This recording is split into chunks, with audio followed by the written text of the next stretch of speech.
کہ اللہ تعالیٰ نے یہ پاک مہینہ ہم تک پہنچایا اور یہ بابرکت مہینہ ہمیں نصیب ہوا، اللہ کا شکر ادا کرتے ہیں۔ اس مہینے میں جتنا ہو سکے زیادہ سے زیادہ اللہ رب العزت کی عبادت کریں، روزے رکھیں اور غربا مساکین کی مدد کریں، ایک دوسرے کی ہیلپ کریں۔ ویسے تو ہر مہینہ ہر دن عبادت کا دن ہے، گناہوں سے معافی کا دن ہے، گناہوں سے معافی کی رات ہے، گناہوں سے معافی اور توبہ کا مہینہ ہے، لیکن یہ جو رمضان شریف ہے اس میں اگر کوئی ایک نیکی کرتا ہے تو اللہ تعالیٰ اسے 70 نیکیوں کا ثواب عطا فرماتا ہے۔ تو اللہ پاک کی بارگاہ میں دعا ہے اللہ تعالیٰ ہم سب کو نیک عمل کرنے کی توفیق عطا فرمائے، اللہ تعالیٰ ہم سب کو گناہوں سے بچنے کی توفیق عطا فرمائے۔ ہمیں چاہیے کہ اس مہینے میں زیادہ سے زیادہ ہم لوگ عبادت کریں اور زیادہ سے زیادہ اللہ رب العزت کو راضی کرنے کی کوشش کریں۔ آج ہی سے آپ دیکھ لیجئے گا کہ ہر مسجد بھری ہوئی نظر آئے گی، ہر مسجد میں نمازیوں کی تعداد نظر آئے گی۔ کتنا اچھا ہوتا ہے، اور کتنا ہی اچھا ہوگا کہ ہر مہینے میں ہر دن ایسے ہی نمازیوں کی تعداد بڑھے، ایسے ہی مسجدوں میں نمازی نظر آئیں، کیونکہ مسجد تو بنا لی پل بھر میں ایمان کی حرارت والوں نے، من اپنا پرانا پاپی تھا برسوں میں نمازی بن نہ سکا۔ رمضان شریف کا مہینہ آتے ہی نمازیوں کی تعداد بڑھ جاتی ہے، خوشی ہوتی ہے کہ جو بھائی میرے رمضان شریف میں آتے ہیں تو اللہ تعالیٰ انہیں توفیق عطا فرما دے کہ ہر دن ہر مہینے اسی طریقے سے وہ نمازوں کی پابندی کر لیں۔ اس میں ان کا ہی فائدہ ہے، اللہ رب العزت نے عبادت کے لیے ہی بھیجا ہے، کام آپ کرتے ہیں وہ بھی ضروری ہے، لیکن عبادت آپ کے لیے پہلے ہے۔ ایسا کوئی کام نہیں ہے، ایسا کوئی کام نہیں ہے کہ جہاں نماز پڑھنے کی آپ کو اجازت نہ دی جائے، صرف مسلمانوں کے یہاں ہی نہیں، اگر کوئی مسلمان کسی دوسرے دھرم والے کے یہاں بھی کوئی کام کرتا ہے نا تو وہ بھی نماز کی چھٹی دے دیتا ہے، نماز کا ٹائم دے دیتا ہے، بھائی آپ نماز پڑھ لو۔ تو یہ ہمارے لیے بہت خوشی کی بات ہے کہ رمضان شریف کا مہینہ ملا، اللہ تعالیٰ کا بہت شکر ہے۔ تو اس مہینے میں زیادہ سے زیادہ آپ غریبوں کی مدد کریں، تو یہ ہمارے لیے بہت خوشی کی بات ہے کہ رمضان شریف کا مہینہ ہم سب کو نصیب ہوا۔ رمضان شریف کا مہینہ تھا اور ایک انسان روزہ بھی رکھتا تھا، نمازیں بھی پڑھتا تھا، اس کا یہی معمول تھا، روزہ رکھتا، نمازیں پڑھتا اور شام کو افطاری کے ٹائم وہ افطار کیا کرتا تھا، عبادت میں لگا رہتا تھا۔ ایک دن کیا ہوا کہ اس کے دروازے پر ایک سائل آیا، ایک سوالی آیا، اس نے سوال کر دیا کہ اللہ کے نام پر مجھے کچھ نہ کچھ دے دو، میں روزے سے ہوں، میں اپنا روزہ افطار کر لوں گا۔ اللہ کے نام پر اگر جو چیز خرچ کی جائے، جو پیسہ دیا جائے، تو پھر اللہ تعالیٰ اس پیسے میں برکت عطا فرما دیتا ہے، اللہ تعالیٰ اس شخص کو، اس انسان کو عروج عطا فرماتا ہے، اس کو بلندیاں عطا فرماتا ہے، اس کو ترقیاں عطا فرماتا ہے۔ تو اس نے اللہ کے نام پر مانگا کہ مجھے کچھ نہ کچھ دے دو، میں افطار کر لوں گا، میں روزے سے ہوں۔ اس نے سوچا یار ایسے تو روز آتے ہیں اور جیسے ہی افطار کا ٹائم ہوتا ہے لوگ آ جاتے ہیں اور تمنائیں کرنے لگتے ہیں، اپنی جو ہے فریاد لے کے آ جاتے ہیں، دروازے کھٹکھٹانے لگتے ہیں، میں کس کس کو دوں گا؟ اگر ایسے میں سب کو دیتا رہا تو میں تو غریب ہو جاؤں گا، میں ان کی طرح فقیر ہو جاؤں گا۔ انسان کی الگ سوچ ہوا کرتی ہے، کچھ لوگوں کی ایسی سوچ ہوتی ہے کہ یہ تو ہر دن مانگنے والے آ جاتے ہیں، یہ تو اپنا بس گھر بھر رہے ہیں، اپنی جھولیاں بھر رہے ہیں، ان کو نہیں دینا چاہیے، ان کو دینے سے مال گھٹتا ہے۔ ارے بھائی وہ تمہاری سوچ ہے، یہ تمہاری غلط سوچ ہے کہ اگر تم کوئی چیز اللہ کی راہ میں دیتے ہو، اپنا مال صدقہ کرتے ہو، تو وہ مال گھٹتا نہیں ہے بلکہ اللہ تعالیٰ اس میں برکت عطا فرما دیتا ہے اور وہ مال اور بڑھا کرتا ہے۔ اللہ کی راہ میں خرچ ہونے والی چیز، اللہ کی راہ میں آپ کی کوئی چیز کو صدقہ کر دیں تو وہ گھٹا نہیں کرتا ہے بلکہ اللہ تعالیٰ اس میں برکتیں عطا فرماتا ہے۔ تو اس نے اس کو کہا کہ تم یہاں سے نکل جاؤ، میں تمہیں نہیں دے سکتا، ایسے میرے دروازے پر روز آتے ہیں، روز تمہاری طرح کہتے ہیں، میں کس کس کو دوں گا؟ ہر دن اگر اسی طریقے سے میں بانٹتا رہا نا تو میرا مال کم ہو جائے گا، میں تمہیں نہیں دے سکتا۔ اس نے کہا اب یقین کریں میں روزے سے ہوں، اب مجھے تھوڑا سا کھانا دے دیں، میں اپنا افطار کر لوں گا۔ اس نے کہا تمہیں سمجھ میں نہیں آتی، تمہیں تو بس مانگنے سے مطلب ہے،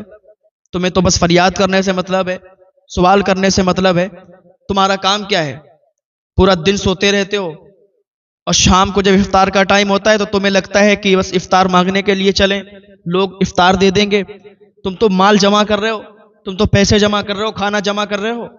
اپنے جانوروں کو کھانا کھلا رہے ہو۔ اس طریقے سے اس نے باتیں کی۔ اس نے سیدھے سے یہ نہیں کہا کہ میں نہیں دے سکتا تم چلے جاؤ، اس نے ڈائریکٹ منع بھی کر دیا، اور دوسری چیز یہ کہ اس کو ذلیل کر دیا، اس کو رسوا کر دیا۔ اللہ کے نام پر مانگا تھا، اس نے منع کر دیا، ذلیل و رسوا کیا، اور کہا اگر نہیں نکلے تو دھکے مار کے نکال دیں گے۔ اس نے کہا ٹھیک ہے، کوئی بات نہیں، نہیں دیتے ہو کوئی بات نہیں۔ اپنا سارا معاملہ، اپنا سارا حال اس نے اللہ کے سپرد کر دیا کہ اللہ سب بہتر جانتا ہے کہ کون کیا ہے، کون کیسا ہے، میں روزے سے ہوں یا نہیں ہوں، اللہ سب جانتا ہے، اس کا بدلہ اللہ تعالیٰ لے گا، اور اللہ تعالیٰ مجھے رزق عطا فرمائے گا تو میں افطار کروں گا۔ اتنا کہہ کے وہ وہاں سے چلا گیا۔ اب اس نے کیا کیا، افطار کا ٹائم ہوا، اذان ہوئی، نماز پڑھی، اس نے افطار کیا، نماز پڑھی، پھر نماز کے بعد جو بھی اس کا معمول تھا وہ اس نے کیا۔ اس کے بعد عشاء کا ٹائم ہوا، نماز پڑھی، تراویح ادا کی، اپنے گھر پر آیا، سو گیا۔ جب آنکھ لگی تو خواب دیکھا۔ خواب میں کیا دیکھتا ہے کہ قیامت برپا ہو گئی، قیامت برپا ہو گئی، اور اس کے جو اعمال ہیں وہ ایک ترازو میں رکھے ہوئے ہیں، اعمال تولے جا رہے ہیں۔ اس نے کیا دیکھا کہ اعمال بکھر رہے ہیں، اعمال ادھر ادھر گر رہے ہیں، بکھر رہے ہیں۔ اس نے کسی سے پوچھا کہ میں نے تو عبادت بھی کی، میں نے تو نمازیں بھی پڑھی، میں نے روزے بھی رکھے، میں نے پابندیاں کی ہیں، لیکن میرے جو اعمال ہیں وہ بکھر رہے ہیں، ایسا کیا ہے؟ تو ایک فرشتے نے کہا کہ واقعی تو نے عبادت کی ہے، واقعی تو نے روزے رکھے ہیں، تو نے نمازیں ادا کی ہیں، لیکن تو نے اللہ کے ایک بندے کو ذلیل کیا ہے، تو نے اللہ کے ایک بندے کو رسوا کیا ہے۔ تیرے دروازے پر اللہ کا ایک بندہ آیا تھا، اس نے اللہ کے نام سے تجھ سے سوال کیا تھا، تجھ سے افطاری کے لیے کچھ سامان مانگا تھا کہ وہ روزہ افطار کر لے، لیکن تو نے نہیں دیا۔ صرف تو نے منع ہی نہیں کیا بلکہ اسے رسوا بھی کیا، اسے ذلیل بھی کیا۔ اور اللہ تعالیٰ کو یہ پسند نہیں ہے کہ اللہ کے نام سے کوئی مانگے پھر وہ بندہ اسے رسوا اور ذلیل کر کے بھیج دے۔ ہمارا معاشرہ بھی ایسا ہی ہے، اگر دروازے پر کوئی مانگنے والا پہنچ جائے تو سمجھتے ہیں کہ مال گھٹ جائے گا، اس کو ایک کٹوری دو کٹوری آٹا دینے میں بہت بڑی بات سمجھتے ہیں کہ مال ہمارا گھٹ جائے گا، لیکن ان کو یہ پتہ نہیں ہے جو مال اللہ کی راہ میں خرچ ہوتا ہے اللہ تعالیٰ اس میں برکتیں عطا فرماتا ہے، اس میں اللہ تعالیٰ برکتیں پیدا کر دیتا ہے۔ یہ ہماری سوچ ہے جسے ہمیں اپنے ذہنوں سے نکالنا چاہیے۔ اگر کسی کے دروازے پر دن بھر میں 100 بھی فقیر آتے ہوں، 100 بھی غربا اور مساکین آتے ہوں، اور اگر وہ 100 کو بھی واپس نہ لوٹائے، اپنے مال سے کچھ نہ کچھ دے دے، تب بھی اس کا مال گھٹے گا نہیں بلکہ اس کا مال اور زیادہ بڑھے گا، اس میں برکتیں ہوں گی۔ لیکن ان کے مائنڈ سے یہ نکالنا پڑے گا نا،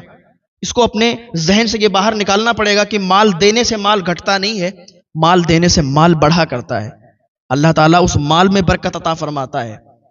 تو ہمارے دروازے پر آج کوئی آتا ہے تو ہم اس کو ڈائریکٹ کہہ دیتے ہیں بھائی ہمارے پاس کچھ بھی نہیں ہے، ہمارے یہاں کچھ بھی نہیں ہے، کیا دوں آپ کو، آگے بڑھ کے دیکھو۔ ڈائریکٹ یہی ہماری زبان پر نکلتا ہے کہ ہمارے پاس کچھ بھی نہیں، آگے بڑھ کے دیکھو۔ ارے بھائی تیرے یہاں ساری چیزیں موجود ہیں، سارا کچھ ہے، پھر بھی تو کہتا کہ ہمارے کچھ بھی نہیں ہے، تو اللہ تعالیٰ کو یہ پسند نہیں آتا، اللہ تعالیٰ ناراض ہوتا ہے۔ اللہ نے تجھے ساری چیزیں دی ہیں، سب کچھ عطا کیا ہے، پھر بھی اس کا بندہ تیرے دروازے پر اس کا نام لے کے مانگ رہا ہے تو کہتا ہمارے یہاں کچھ بھی نہیں ہے، تو مال پھر نہیں بڑھتا ہے، پھر وہ مال گھٹا کرتا ہے، اور اس مال میں برکت نہیں ہوتی ہے،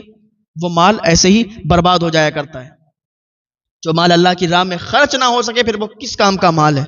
تمہارے یہاں ساری چیزیں موجود ہیں، سب کچھ ہے، پھر بھی تم کہتے ہو کہ کچھ نہیں ہے، آگے بڑھ کے دیکھو، اس کے دل سے بھی دعائیں نہیں نکلتی ہوں گی۔ تو کبھی غریب مجبور مظلوم کی بد دعائیں نہ لیا کریں۔ غریب مجبور مظلوم کی اگر دعائیں لیا کریں گے تو وہ تمہارے حق میں بہتر ہے، اور ان دعاؤں کے صدقے سے اللہ تعالیٰ تمہیں کامیاب بنا دے گا، اور اللہ تعالیٰ تمہیں اتنا عطا فرمائے گا کہ تمہارے دامن چھوٹے پڑ جائیں گے، تمہارے گھر میں بہت زیادہ برکتیں ہوں گی۔ تو اس نے ذلیل کیا، تو فرشتے نے کہا کہ تو نے اسے ذلیل کیا، رسوا کیا، وہ روزے سے تھا اور اس نے افطار کے لیے تجھ سے کچھ مانگا تھا، تو نے کچھ بھی نہیں دیا اور ذلیل اور رسوا کر کے بھیج دیا، یہی وجہ ہے کہ تیرے اعمال بکھر رہے ہیں۔ اب جیسے ہی اس نے یہ سنا تو رونگٹے کھڑے ہو گئے، پسینہ آ گیا، آنکھ کھل گئی، آنکھ کھلی تو بہت ڈر چکا تھا، فوراً اللہ کی بارگاہ میں ہاتھ اٹھائے، اے پروردگار، اے مالک، اے مولا، مجھے معاف فرما دے، مجھ سے گناہ ہوا ہے، مجھ سے غلطی ہوئی ہے، میں نہیں جانتا تھا کہ میں نے اتنا بڑا جرم کر دیا ہے، میں نے اتنا بڑا گناہ کر دیا ہے۔ میں سمجھتا تھا کہ دروازے سے فقیر کو بھیج دوں گا تو اس کا کوئی جرم نہیں، اس کا کوئی گناہ نہیں، لیکن یا اللہ مجھے معاف فرما دے۔ آج سے میں سچی توبہ کرتا ہوں کہ آج سے میرے دروازے پر کوئی فقیر آئے گا نا، اس کو کبھی خالی ہاتھ نہیں لوٹا لوں گا، اس کو کچھ نہ کچھ ضرور دیا کروں گا۔ اے میرے مالک، اے میرے مولا، اے پروردگار، تو نے سب کچھ عطا کیا ہے، تیری عطاؤں کی مجھ پر کمی نہیں ہے،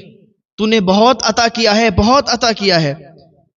اے اللہ میں وعدہ کرتا ہوں میرے دروازے پر کوئی آئے گا وہ خالی ہاتھ نہیں جائے گا۔ اور اللہ تعالیٰ فرماتا ہے کہ میرے بندے آ تو صحیح، میں تیری توبہ قبول فرمانے والا ہوں، میں تیرے گناہوں کو معاف فرمانے والا ہوں، تجھے بخشنے والا میں ہوں، تو آ تو صحیح۔ بندہ ایک بار سچی توبہ کر لے، اللہ تعالیٰ فرماتا ہے کہ سارے گناہ معاف کر دیے تیرے۔ ایک سچی توبہ سے اللہ تعالیٰ ایسے گناہوں کو معاف کر دیتا ہے جیسے اس کے کوئی گناہ نہیں ہے۔ لیکن ایک حقوق اللہ ہوتا ہے، ایک حقوق العبد ہوتا ہے۔ حقوق اللہ تو معاف ہو سکتا ہے، آپ نے نماز نہیں پڑھی، آپ نے روزے نہیں رکھے، زکوٰۃ نہیں دی، حج نہیں کیا، اللہ تعالیٰ معاف کر سکتا ہے، وہ اللہ کی مرضی ہے معاف کرے یا نہ کرے۔ لیکن حقوق العبد جو ہوتا ہے وہ جب تک بندہ اسے معاف نہیں کرتا ہے نا، اللہ بھی معاف نہیں کرتا۔ آپ نے کسی کا دل دکھا دیا، کسی کو ذلیل اور رسوا کر کے اسے مجبور کر دیا، کسی پر ظلم کر دیا، کسی کے پیسے کھا لیے، کسی کو ناحق آپ پریشان کر رہے ہیں، اس کا دل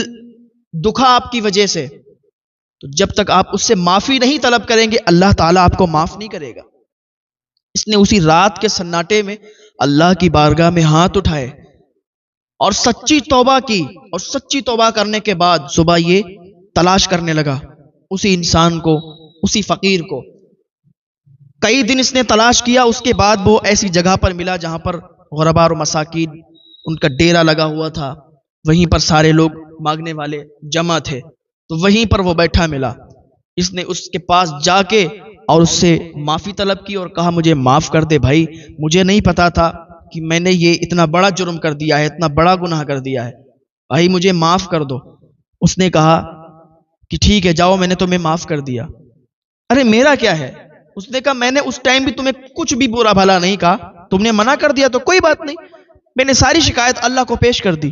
کہ اے اللہ تو ہی جان، کیونکہ میں اپنا سارا حال، اپنا سارا معاملہ اللہ کی سپرد کر دیتا ہوں، اور جو اپنا سارا حال، جو اپنا سارا معاملہ اللہ کے سپرد کرتا ہے تو پھر اللہ تعالیٰ اس کا بدلہ لیا کرتا ہے۔ اگر کوئی مظلوم ہے، کوئی ظلم کر رہا ہے، ایک ظالم ہے ایک مظلوم ہے، اور ظالم ظلم کر رہا ہے، مظلوم اگر سارا معاملہ، سارا حال اللہ کے سپرد کر دے کہ اللہ تعالیٰ تو ہی اس کو نپٹ، تو ہی اس کا بدلہ لے، تو اللہ تعالیٰ ظالم کو تباہ و برباد کر دیتا ہے۔ ہاں، مظلوم کی بد دعا بہت اثر رکھتی ہے۔ ادھر مظلوم کے ہاتھ اٹھتے ہیں، ظالم کو اللہ تعالیٰ تباہ کر دیتا ہے۔ تو اللہ تعالیٰ کبھی بھی